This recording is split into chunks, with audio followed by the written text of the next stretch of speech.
Hey everybody, well, we finally made it happen. It is the first installment of the other two.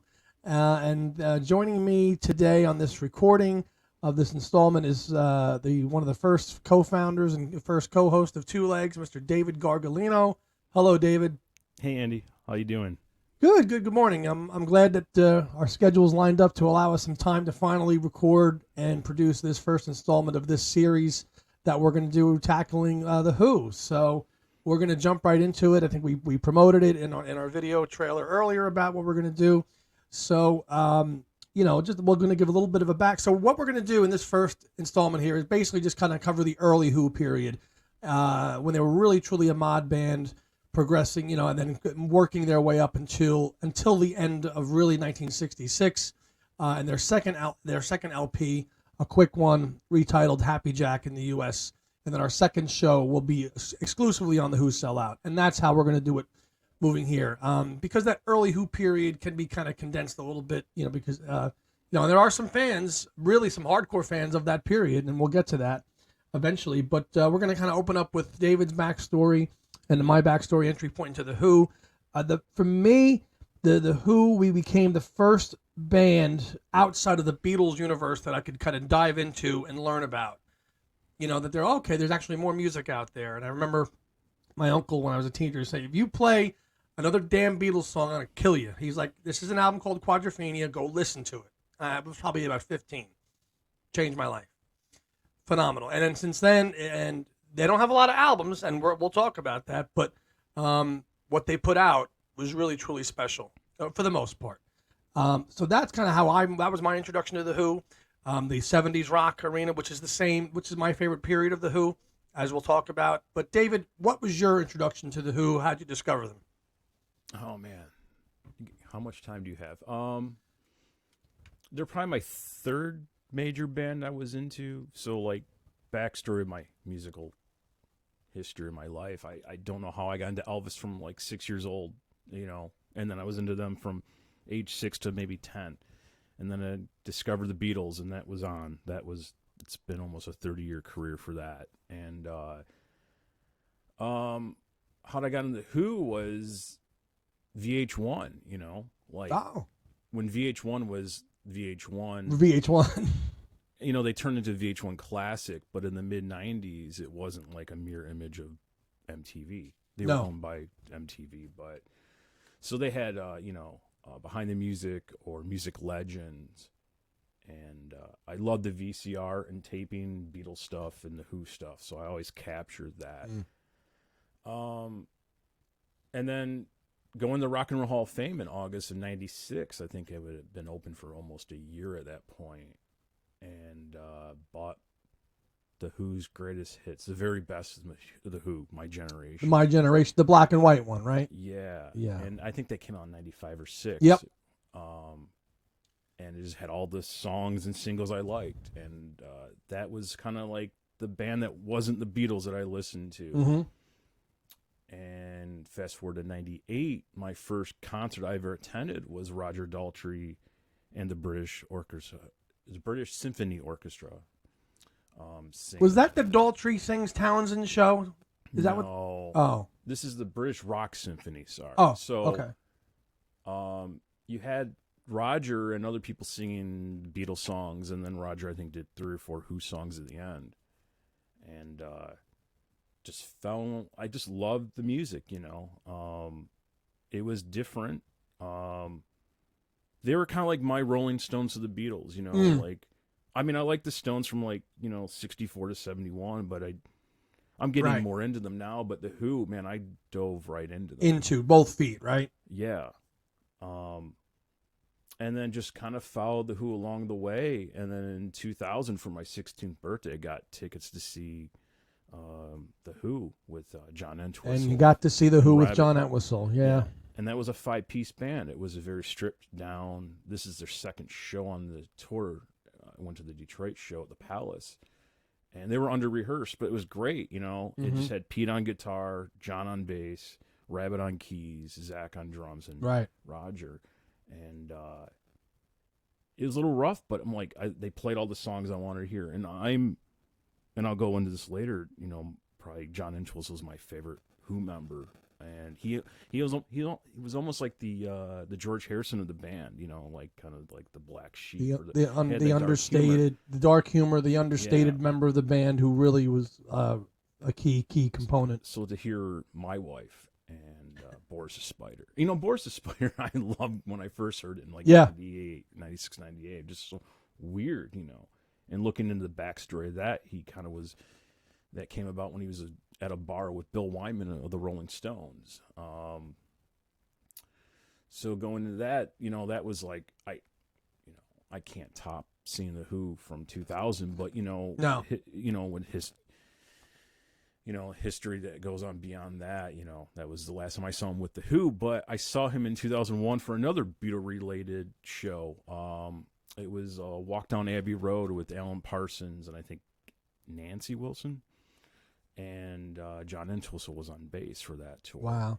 So, Thunder Fingers, as Roger calls them. Absolutely, and to hear, I think Boris the Spider again and My Wife was great. And I think Heaven and Hell he might have played. Oh, yeah. And then come to find out, I've lived in the same city my whole life. I kind of just moved a half mile away to my own house, but down the street from me in the other city over. There was a bar called the Ritz. It was a bowling alley and a venue. And in '96, the John Entwistle band played there, which is so weird to go, oh, he's just down the street. But I was too young to, even attend that.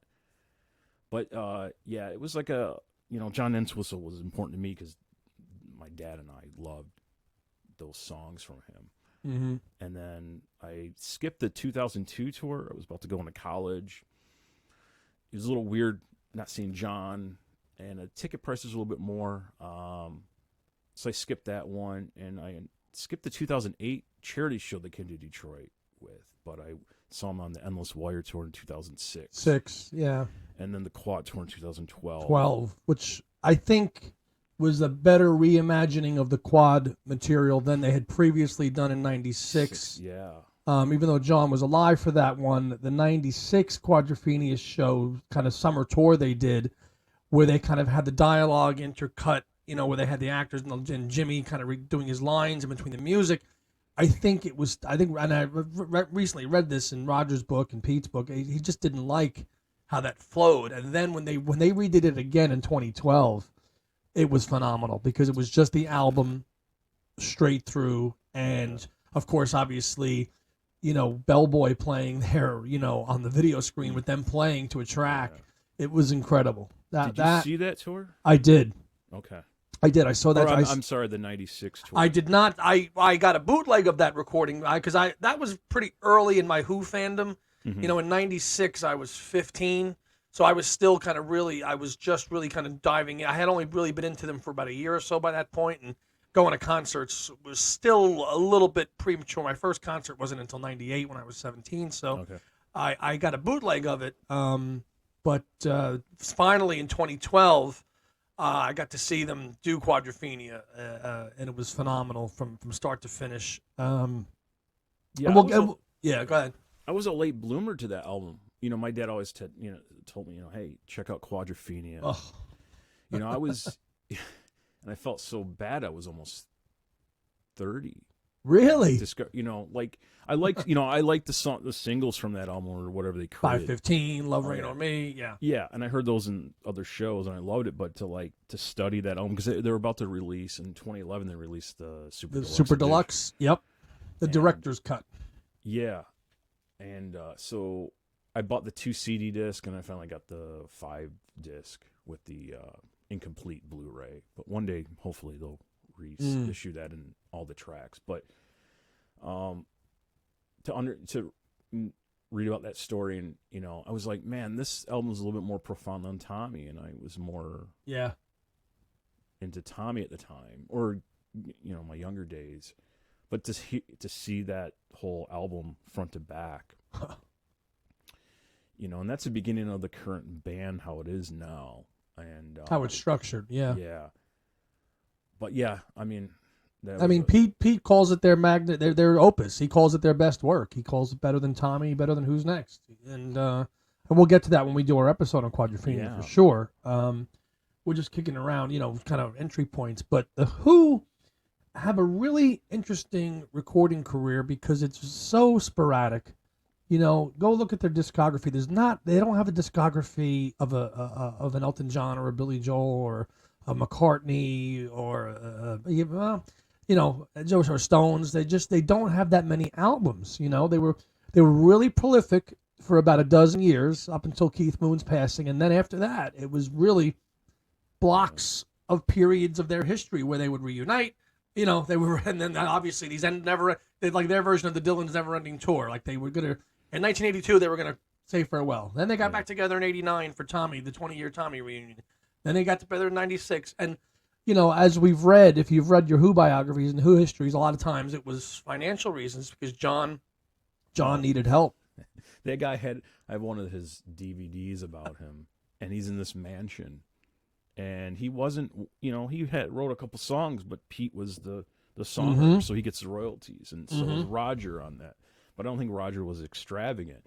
So John would have like 200 instruments, and he would Rolls Royces or whatever. And he lived in this giant, mansion, but he was money strapped.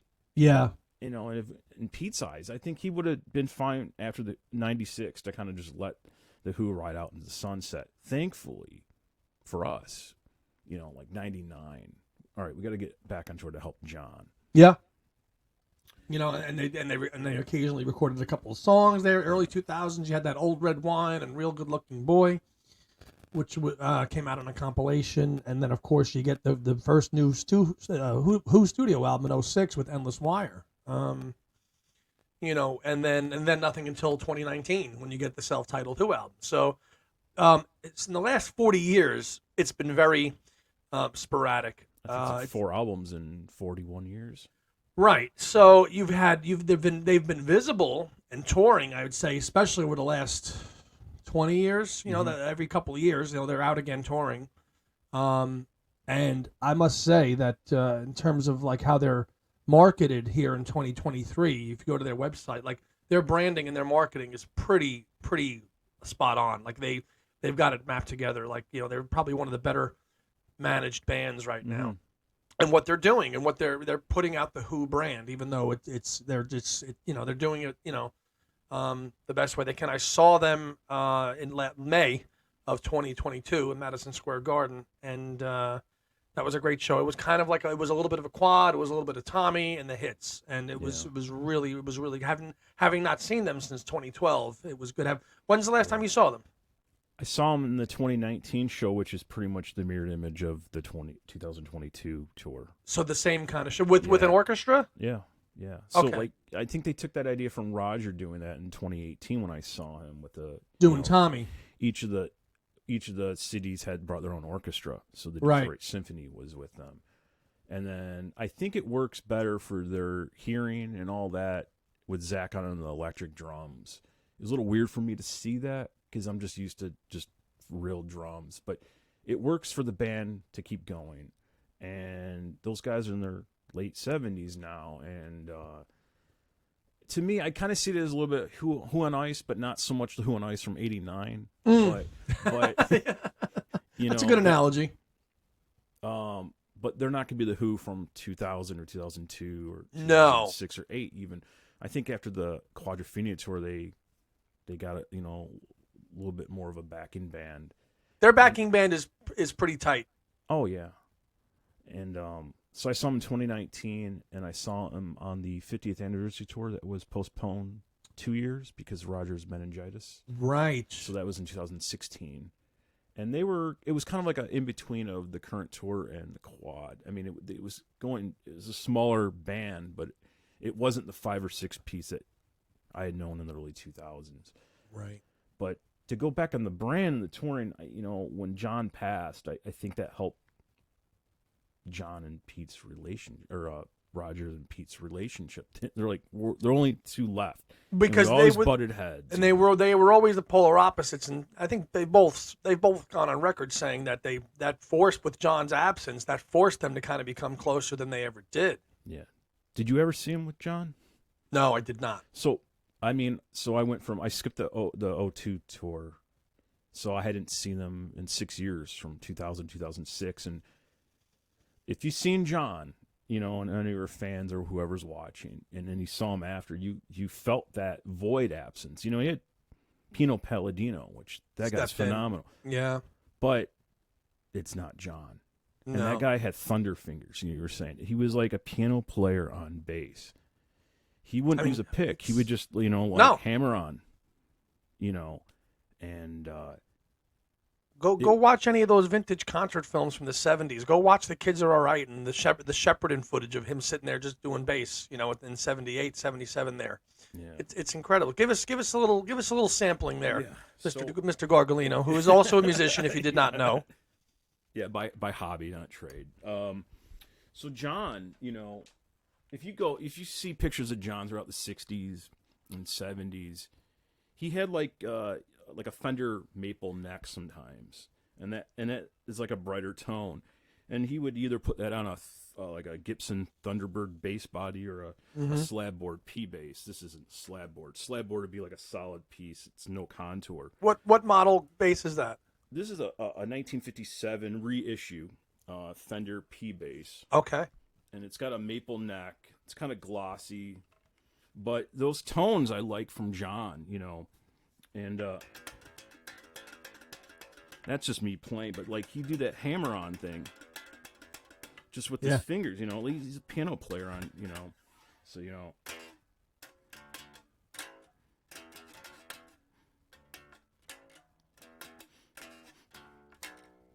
But like when I saw him, or when they showed the video of 515, you know, and he's just he's just soloing. Yeah. And he considers himself a bass guitarist because he's not a bass player like a McCartney. You know, McCartney's a melodic bass player, and his lines are great. But he wasn't competing. He wasn't either the Beatles or his solo. He wasn't competing to fill in that gap of one guitar player in the band. So John would have. And he would piss off Pete, even to, you know, till he passed. Was he'd have like a guitar rig type of bass setup, a bass with subwoofers, and he also have like maybe a guitar setup where it's distorted, you know. And the sheer volume, I think, pissed Pete off. He's like, I'm already deaf, and so John, man, you know, he'd have those like dirty undertones on his bass, and man, that was. That might be my top concert I've ever saw in 2000. You know, looking back on it, 25 years of concerts, and that guy was just such a force. But that guy was he was like a Keith Moon. You know, another Keith Moon in that band. That guy went out. He played the bass guitar like a lead. You know, he wasn't in the background. You know, and I know he influenced a lot of other people. Namely, like Chris Squire of Yes, who also played the bass like a lead guitar, very much in the Entwistle mold. Yeah. So his influence, you know, it's why, like, you know, to me, like the Who is like part of the Holy Trinity for me in terms of like music. Like the Stones, like you said, 64 to 71, respect the hell out of it, but they can't hold a candle to what the Who has done. They just can't. Songwriting. Musicianship. Yeah. I mean, you got Pete Townsend, who is basically a mad genius of a songwriter because of everything that he went through his life to write these masterworks, okay?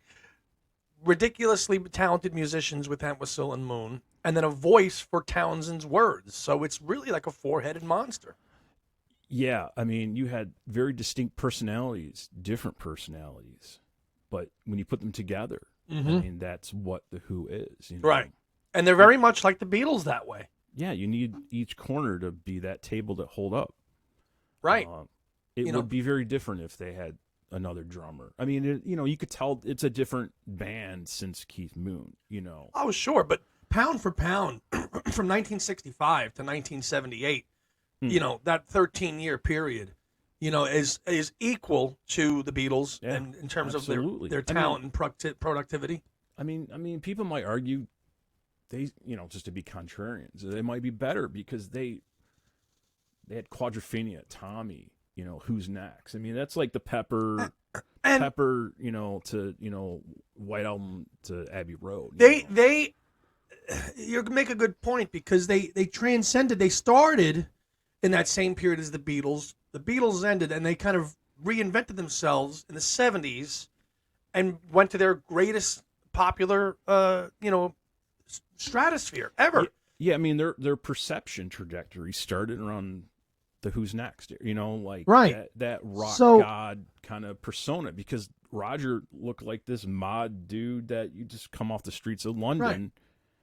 to this rock god Robert Plant like, figure. And Yeah. it's a good way to kind of harken back to what we're talking about here and the origins of the Who. And it's a period that I admittedly am not the biggest fan of. I really, as the Who is psychedelic into their arena rock is where I'm at.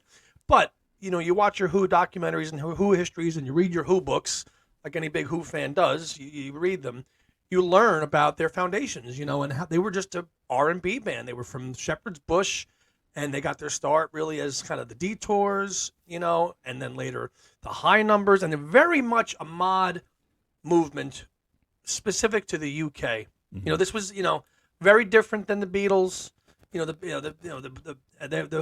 where the early Who and the early Stones are much more parallel in terms of what they were kind of trying to do. Yeah, the Stones were influenced by like the Chicago blues or the blues of the U.S. and the Who were kind of influenced by R&B and the Motown stuff. Right. And when you think about what they've become, and then you go back to these early albums, you're like, wow, they really, really changed as a band. So, their first kind of real big kind of any kind of success was that I'm the Face, which they released as the High Numbers. That's before Lambert and Stamp took over. Kit Lambert and Chris Stamp.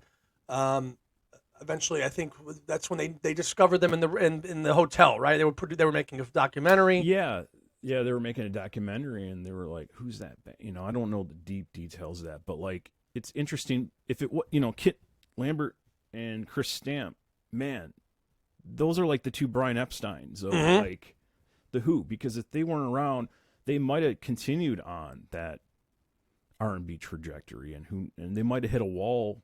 Right. And I think 67, And I think you can credit Kit Lambert's influence on the band taking that other path into psychedelic, symphonic rock, whatever you want to call it, with a quick one, and then the Sellout, and then the Tommy, and all that other. I think you can attribute a lot of that to Kit Lambert and later on Mayor Baba, obviously. Yeah, I mean, collaborating with Pete on ideas, if you kind of push aside my generation, because that's kind of representative of that 64, 65 era.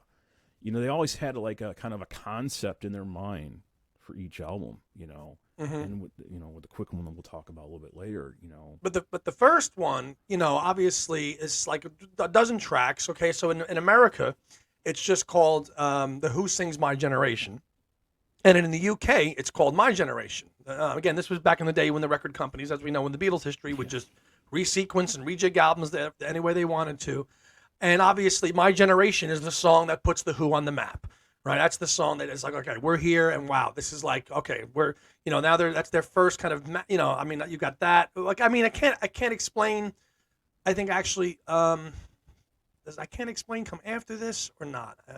Again, it's not my total favorite. I think I mean, it would almost for me help the album. I like I like the singles from that era, and it's not on the proper album. No, and Townsend always said that, you can you take that compilation from '71, Meaty Beaty Big and Bouncy. He often said that was our best album because it took all those pre-Tommy singles and threw them on an album. Illegal Matter, Anywhere, Anyhow, Illegal. The Kids Are All Right, and stuff like that. But the first album, and obviously you've got Shel Talmy involved in the production of this one, and that became a whole legal mess later too, because of who owned the rights to it, and that was so a legal matter.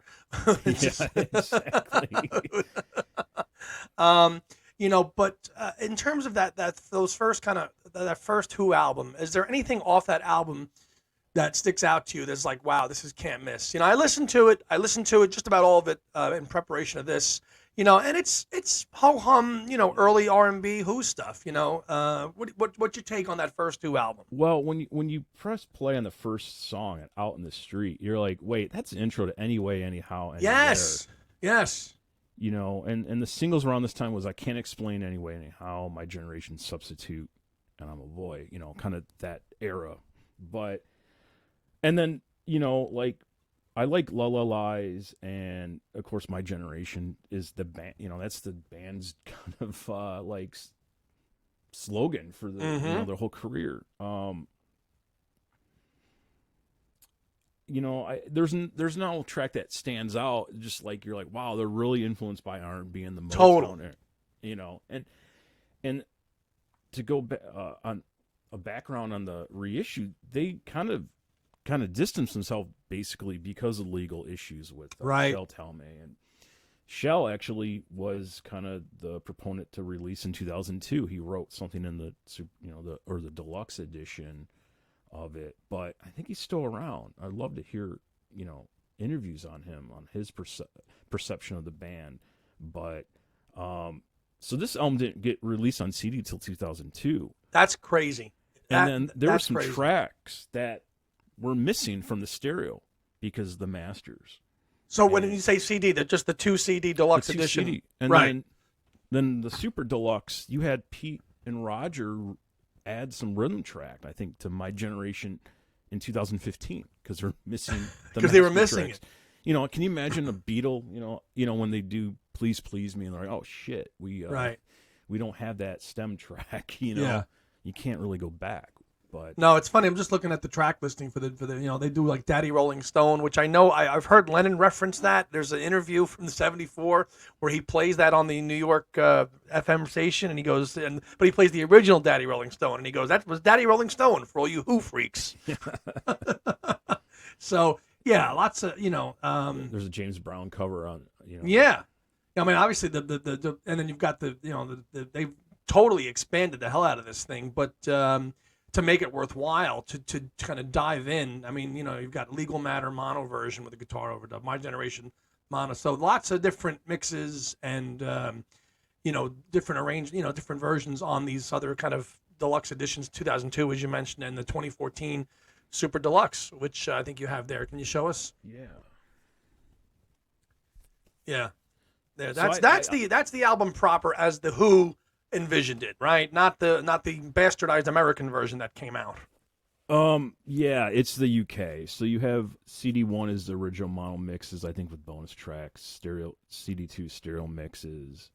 Then you have original mono mixes plus bonus tracks. I mean, and then you get more Scoop by Pete, you know, the Scoop series. The Scoop, tremendous. The demos series, right?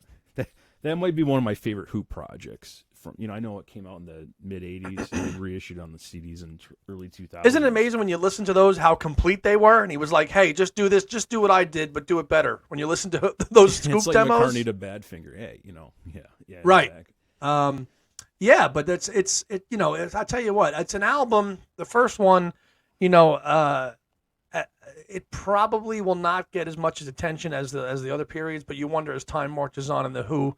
You know, when people go back to it, you know, well, how did they get their start? You know, what were their influences? You know, and this is what they were doing. You know, they were very much a singles band pre Tommy. You know, this was, you know, okay, My Generation, boom, anywhere, anyhow. I Can't Explain, Substitute. They were kind of like them and the Kinks were competing for like that second tier of kind of British pop culture, mod. English kind of overtones. They're very uniquely British stuff, you know, like starting out R&B, but then transitioning into this kind of quasi-British kind of mod movement where you got Waterloo Sunset and all these other things and Happy Jack. You see how the parallels between the Stones and the Kinks and the Who are all very similar during this time period? You know? It's amazing to think, you know, like, they came from a familiar era and then they rocketed to a different. Yeah. You know, and as you know, moving into the next album with a quick one, it became really apparent that Townsend really started to change his writing style. Because now with a quick one, okay, and again, same thing, UK, it's titled A Quick One. Yep. And in America, we got the LP Happy Jack. Okay, so same cover, and the songs are the same, but this is again a kind of case where the Who, we're still a little bit dabbling into their kind of R&B background. You know, you've got Run Run Run and a cover of what's the cover, that one that's on here? Heat Wave. You know, they got to cover. Yeah. They got to cover a Heat Wave on the CD version. You know, so I'm not sure if your record. I don't think your U.S. has. Does it have? Oh, it should have Happy Jack. Okay, Happy Jack's not on the UK. You know, no track listing. No, it's not. I like that song. The CD, the '95 CD, has a version of that. An acoustic version. Yeah. So I understand maybe why the Who release like greatest hits every like 18 months. It seems like, you know, right? Because those are some strong songs. You don't see a lot of reissues of the first two albums, you know. No. So here, this is a kind of a little bit of a beat up first pressing here in the back artwork, and there's that whistle, okay, and then obviously also a French horn guy, you know. Well, yeah, I mean, this is where these guys are defining how they are in the Who. I mean, you have John Entwistle on brass, you know, right, and then you have in Cobwebs and Strange kind of undertones of like almost like the Rolling Stones circus kind of theme, yes, kind of. So yeah, they were. That might be the biggest jump between the first two albums. I mean, between my generation, this is the jump. I mean, I think it's very noticeable, you know, and it's all framed around Townsend's first epic mini opera, a quick one, the 9-minute, a quick one while he's away, which in its studio incarnation is a radically different sounding song than what they did with it later on. Of course, at the Rock and Roll with Monterey and Rock and Roll Circus, and you know, and your cousin, my co-host of Two Legs, loves that individual song. I've been trying for a couple of years to get him full on tilt with the Who. He likes a quick one. I'm like, well, dude, if you like a quick one, jump in and listen to Tommy and Who's Next and Quadrophenia. Oh, he's missing out. There's so much. We drove around Phoenix, like, and listened to this CD, you know, and he loves a quick one. But I'm like, dude, keep going.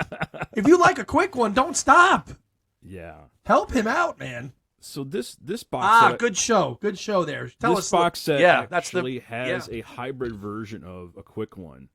So it's the original one interlaced with the Live at the Rolling Stones Circus, which this came out.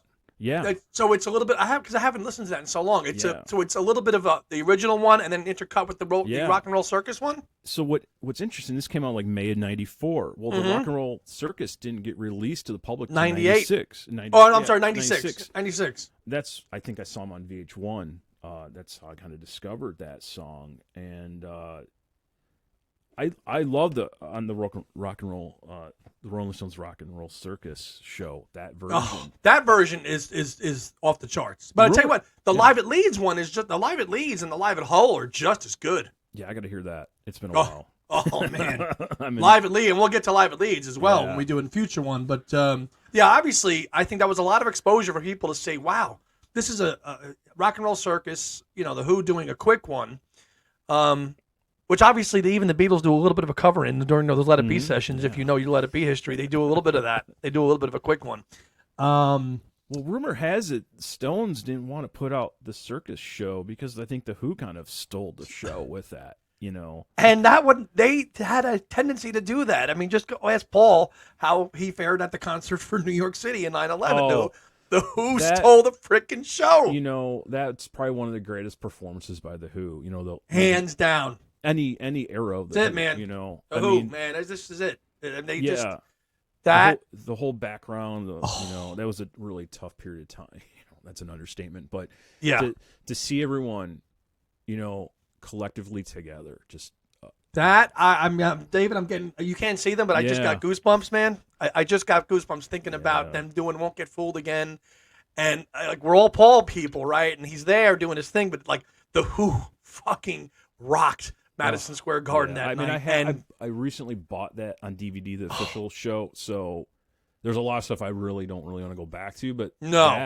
that you know, I wish they had closed because that would have been just that is something that, you know, will go down forever in the history of the Who, man. That moment in time is incredible. But think about that. But just jumping back to a quick one. Again, listen to the press release on the back of this record here.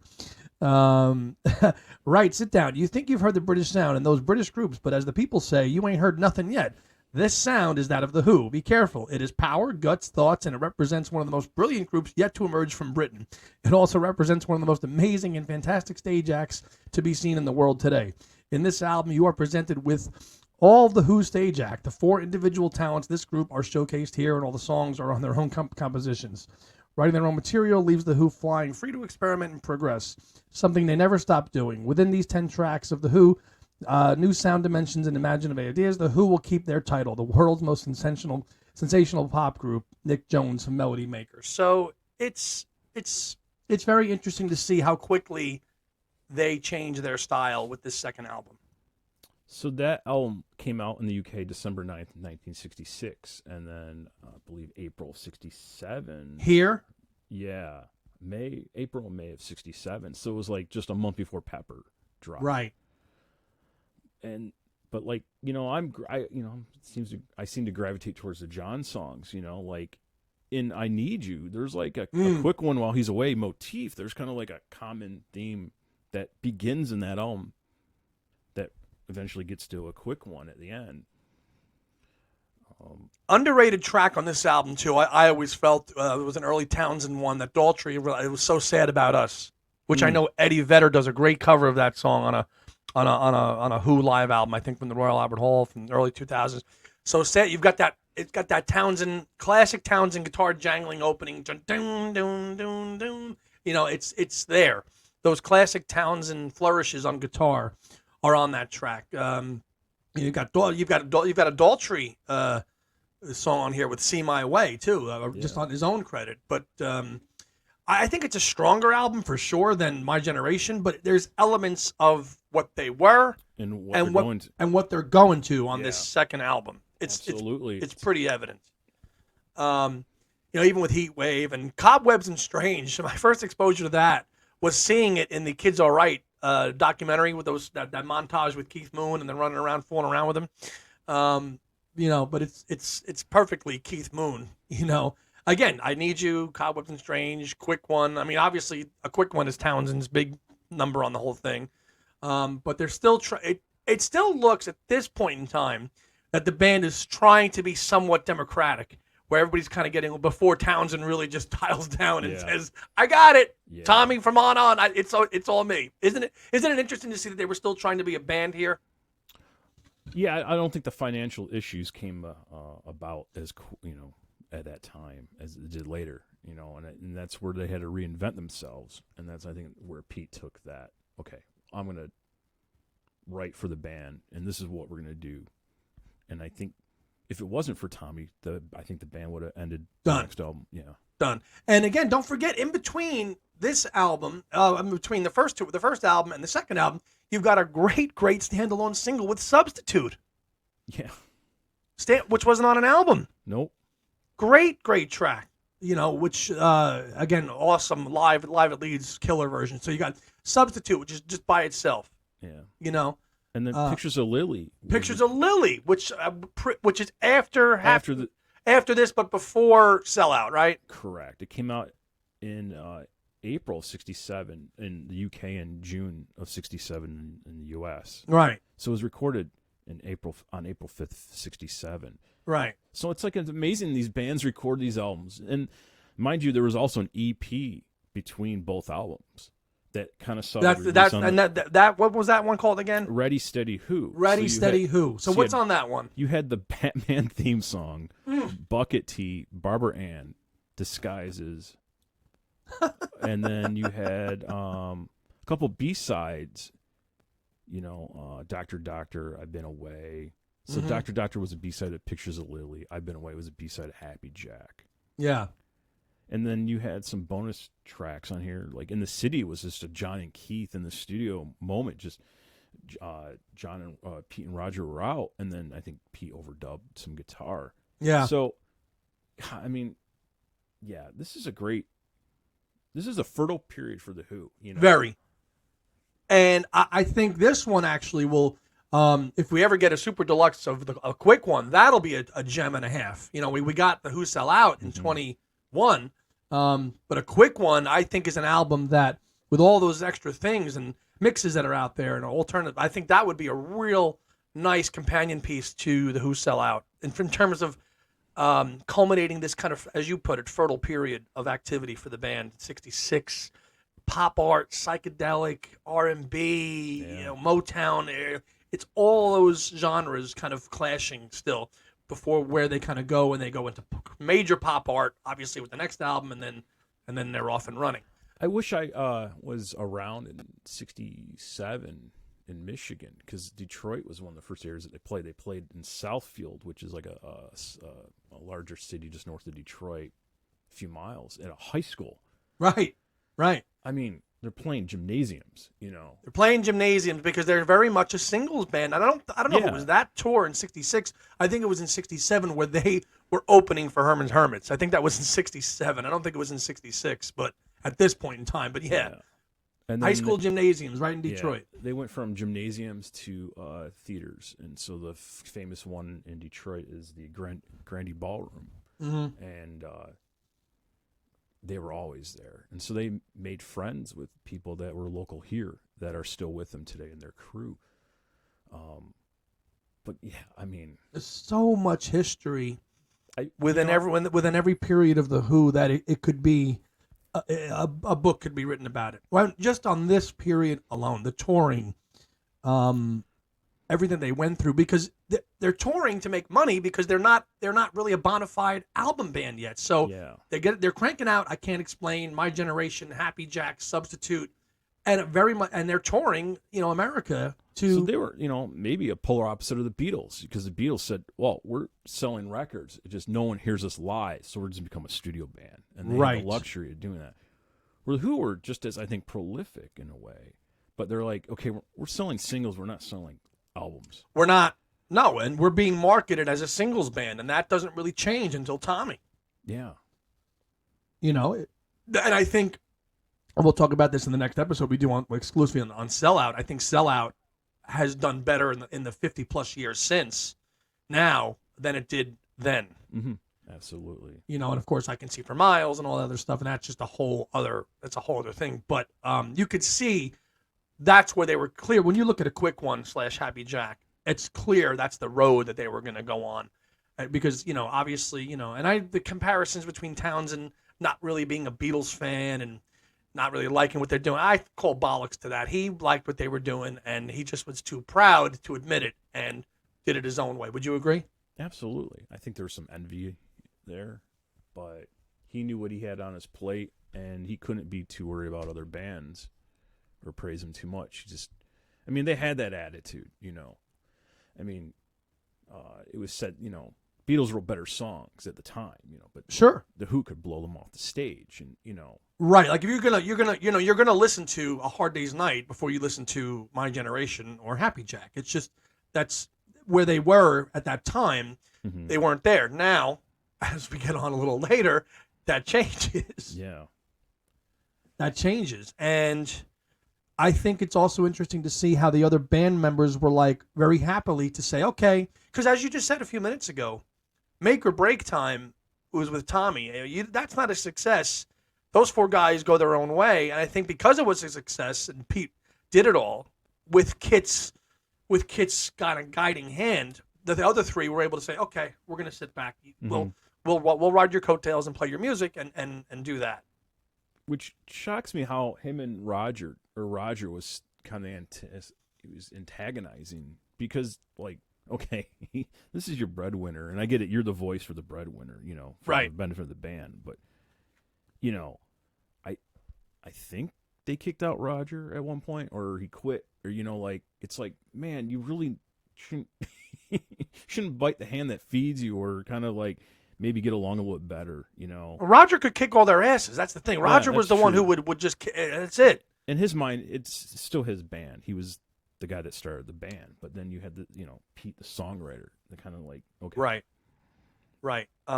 It's an incredible look into a band that I still think gets overlooked in the pop culture world of Stones and Beatles and Zeppelin, and I still think people view the Who as like the bastard stepchild that people just know because of Won't Get Fooled Again or Bob O'Reilly, or even worse, as people call it, Teenage Wasteland, which makes my skin crawl. Like I get it.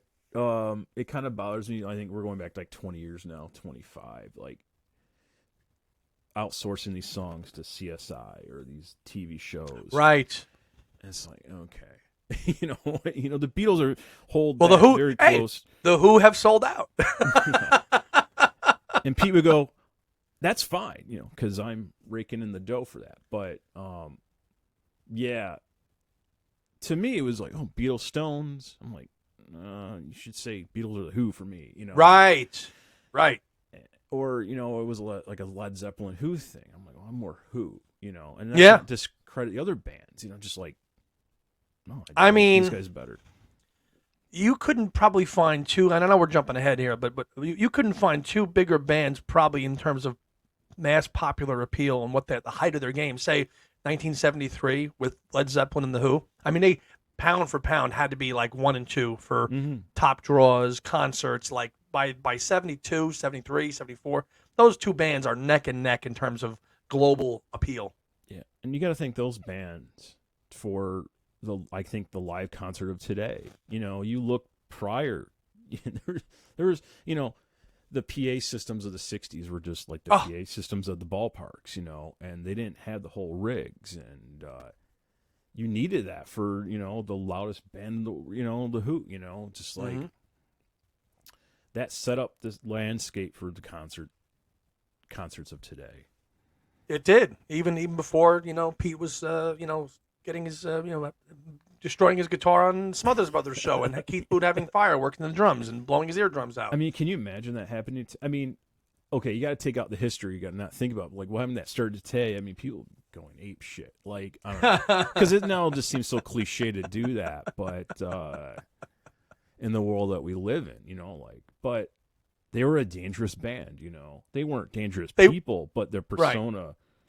Their persona, their stage act, that's something that they kind of grew during this period of 66, 67, television appearances. And, there's that guy smashing his guitar. Like, it's like, let's do this so we get a little more attention. Yeah.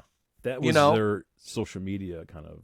Yeah. Process, it's kind of like Elton John playing at the Roxy in 1970. And, how do I get noticed? I'm going to flip the bench over and start going crazy. It was, how do I get, I can't just play. I need to be seen. I need to be, so Elton, Townsend, it's the same kind of mode there to do that. But I tell you what, the early Who is worth a re-listen to, especially a quick one.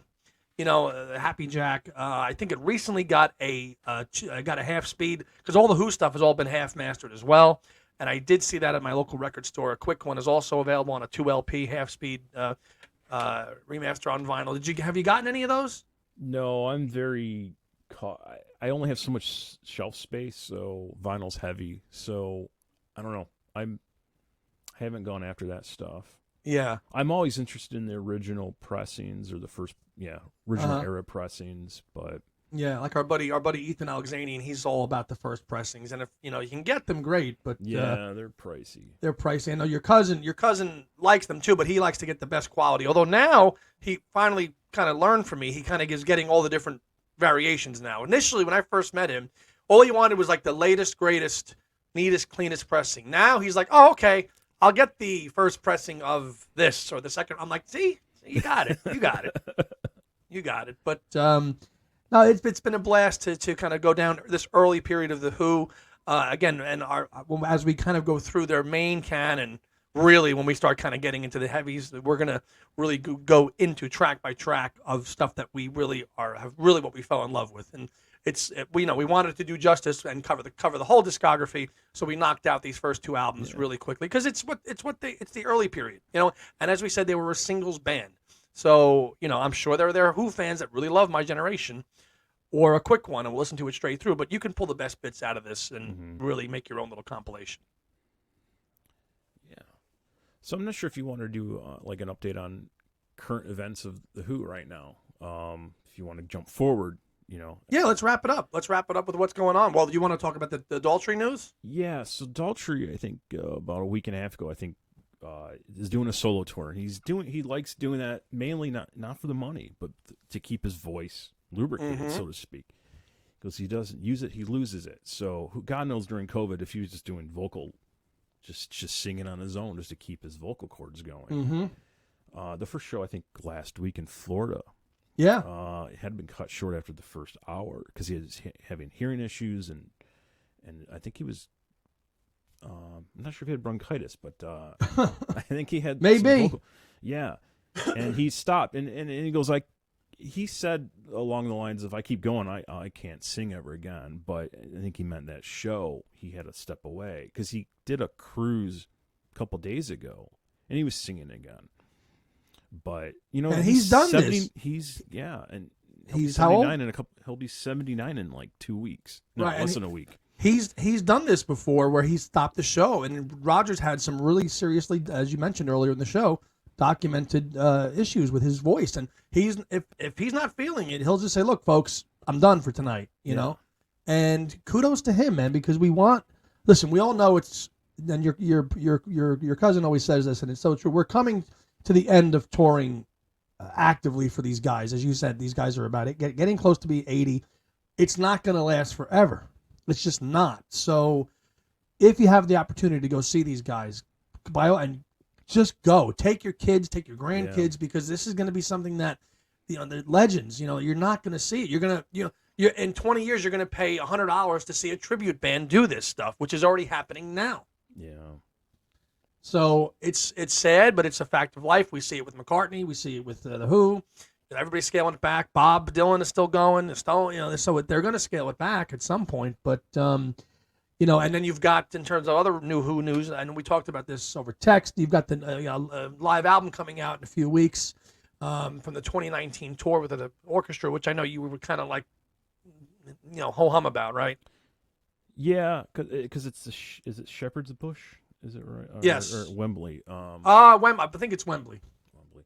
Yeah, I mean they cut out the. It's not the full show from 2019. They cut out like the intro, the beginning of the show, which is like the Tommy stuff. The Tommy stuff, right? And it's not a complete track listing, and it's a DVD, but it's an audio only DVD, and then a 2 CDs. In other words, you're not getting the video of the show. Yeah, it's not a presentation film. To me, fine. Okay, it's a documentation of part of that show from a couple years ago. Right. And I'm thinking, well, that only pushes back the super deluxe edition of Who's Next. But we know what's coming. Yeah, we saw an advert, which we did. John Astley has kind of been their like producer on these reissues. John, then which is Pete's brother-in-law, or I should say ex-brother-in-law. Okay. Because Pete's ex-wife was Karen Astley, and John is her brother, and he's doing it. So, I mean, they've got a tour announced. They've got a UK summer tour. So they're. I mean, Roger's voice, not if it holds up, but they are going to tour the UK in July with about a dozen dates. Yeah, it's the Who. It's the Who with live at Wembley. You've got a vinyl. You got a vinyl release. Just the way everybody markets it. You've got a colored vinyl. Go get it, Tom. Black one and a 2 CD and a Blu-ray. But I know you were like, I'm gonna get it. But it's not complete as you mentioned. But to hear them with an orchestra, I think is good enough for me. Yeah, that's a new selling point for a release. There hasn't been that. No, there just hasn't yet. And I think it's going on the Who's website. The vinyl is $56. The CD is $25. So I pre-ordered the vinyl on Amazon. So, and I just think it's like because these releases are not going to keep coming because it's gonna end. So, all right, so you got the Blu-ray audio. So let's say you got Who Are You, Eminence Front, Imagine a Man. That is worth it for the price alone because there's been no live version of that. Pinball, Hero Ground Zero from the 2019 album, Join Together, Substitute, The Seeker, Won't Get Fooled Again, Behind Blue Eyes, Ball and Chain, Real Me, I'm One, Punk, 515, Drowned, The Rock, Love Rain on Me, Bob Roy, and Tea in Theater. To me, that's a home run of a live album. That's there's no Tommy stuff on it, but it's a home run of an album. Yeah, maybe I'll pick up the CD. We'll see. It looks it's looking good. Hey, listen, and I think it's going to be a good one. And the orchestra, and you saw it. You saw that show. Yeah, So, I like the orchestra concept that started with the Roger Daltrey in 2018. Right. And I got that release. But, it works with them now because I think they're comfortable. I also like when they do these charity shows, which I wish they did the charity show with just like the that's another thing too. I'd say that they are so civically minded, and Roger too, and Pete, like they have really gotten behind this Teenage Cancer Trust thing and really kind of put their money where their mouth is to support charities like that when kids in need and things like that. I don't see any other band as public doing that stuff, and maybe they all do privately. But they're very public, and no, I've been to shows that are like, okay, a couple dollars each ticket goes to, done. A couple tickets for 20,000 people times 20 shows. That's a lot of money. Yeah. So I'm just reading the press release of the live album. So it was recorded in July of 2019 at Wembley, a sellout show at Wembley in London for the first time in 40 years. That's what I'm saying. As we said earlier in the show, very sporadic history with the Who. Pockets of history. So they sold out in Wembley for the first time in 40 years, and a 57-piece orchestra. So done. Click, ship, and wait to get. So, David, any final thoughts before we wrap it up? No, I like the series. I appreciate you inviting me onto your show and creating this project. The Who has such a deep history for a band that doesn't have many albums, but no, and we're going on 60 years and a year and a half. No, there's really not. I know we kicked around a couple other artists that we were maybe. I know we kicked around Yes a little bit. That would require a lot of research just on the members alone. This is easy. It's only four guys. Only 4 guys. With Yes, we'd have to do for the most part. Yes, it would be a little bit different, but I'm happy to do it because it's another outlet to Two Legs, and it gives me a chance to explore other music because we're always in our, as a former Two Legs guy, you're in that Macca Beatles world so much and immersed in preparing for it or whatever, and then you can switch off and go down a rabbit hole for a few weeks or a few months with another band or artist. It really makes you appreciate how you got it all and where you're at with it and why we have what we have, and 100%. I know you understand that. Yeah, absolutely. So, David, I want to thank you for coming on today for episode 1 of the other 2. We will drop this probably today, which we're recording on February 18th. We're going to drop one of these once a month. So look for episode 2, which will cover just the Who Sellout, which is an incredible record. If my buddy's got it there. Yeah, there it is. There is the 2021 Super Deluxe Edition, and boy, was that a gem. I'm still digging into it. Oh, my God. And then for the next show, I'm really going to dig into it because I have to research it. Disc 4, I think, is my favorite one, The Road to Tommy. Incredible. So that'll be the next installment. And if you need to reach us, you can send me an email on the Two Legs email.